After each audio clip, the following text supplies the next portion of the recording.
I don't know about you, but I grew up with South Park and nothing in their sites has ever been sacred. And they do have this, in my view, perfectly irreverent way of reading the room. This week they've taken a swipe at Harry and Meghan and it's gone viral. We want privacy! We want privacy! Thanks for having us on the show. It's so awesome to be here. It's great. So let me start with you, Sam. You've lived a life with the royal family, you've had everything handed to you, but you say your life has been hard, and now you've written all about it in your new book, Wah. Yes, that's right, friend. You see, my wife and I are totally like, you should write a book because your family's like stupid and then so are like journalists. So you hate journalists. That's right. And now you wrote a book that reports on the lives of the royal family. Right. So you're a journalist. We just want to be normal people. All this attention is so hard. Esther, why did this play so well?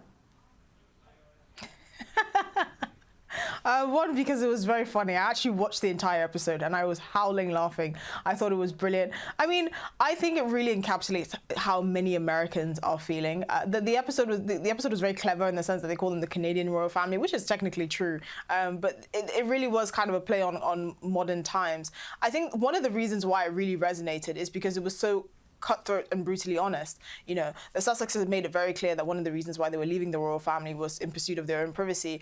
And in the time since, in the years since, they've done everything to prove the opposite. You know, they can't seem to get enough of media attention. I don't think people understand even Harry's book that's been released is part of a multi-book deal, right? You know, how many people leave their family and record themselves on the plane the entire time, or have a film crew follow them all over their adventures in pursuit of privacy? I mean, in the South Park episode, it was literally called the Privacy World Tour, which I thought was a fantastic play on the circumstances. But I also think it just goes to show that really they are getting out of touch with the American public more broadly, because I think people are just starting to not understand what exactly the grievances are of a very wealthy, privileged couple could possibly be to warrant all this constant media attention and this constant whinging.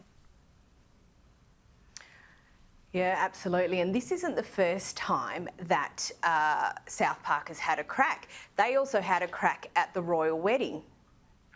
Indian prince now dipping his arms into the pudding, as is tradition. Princess will, of course, scrape the pudding off the princess's arms, thus symbolizing their union. What a glorious day for our country and indeed the world. And now, of course, wait a minute. What's this? Oh, something is going terribly wrong.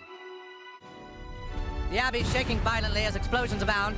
The top of the abbey is collapsing. The prince and the princess look on in horror. This is not the tradition. This is not tradition at all. Bright beam of light shooting through the hole in the ceiling. The princess now in some kind of isometric cube. This is certainly breaking with tradition now. That also made me laugh. I just thought that was so exceptionally funny. And do you think this sort of parody plays to the views of younger people, you know, their views that they have towards the royals more generally? I think absolutely. I think it's meme culture. It's a reflection of what people are actually feeling. I often say that South Park are equal opportunity haters, so no one is safe. I don't think this was unique to the Sussexes, but I do find it amusing how well they encapsulated most people's feelings around the Sussexes, whether you're for them, you're against them, whether you're sympathetic to their plight or not. I think at some point everyone can realize that all this oversharing and all this constant, you know, complaining, it really does become grating when most people are in a cost of living crisis and you have this couple that are living on a mansion in Montecito with a bunch of chicken coops. I'd pay good money to see that. Esther, thank you so much for joining us again. No doubt we'll have a chat with you again soon. Thank you.